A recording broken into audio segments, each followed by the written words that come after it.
Aí, rapaziada, respondendo um comentário do amigo Joelso Almeida, que pediu para mostrar aí o suporte mais próximo do motor. É essezinho aí, meu amigo. Aí, ó.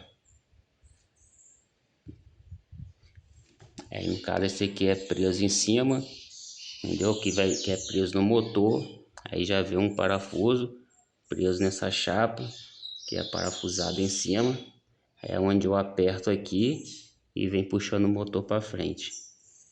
Depois que ela estiver pronta, rapaziada, eu vou estar fazendo um vídeo aí mais detalhado. É porque o motor aqui é 3CV. Eu vou ter que mexer na parte elétrica. Aí quando tiver tudo ok, eu vou fazer um vídeo aí top mostrando, beleza? Aqui, ó.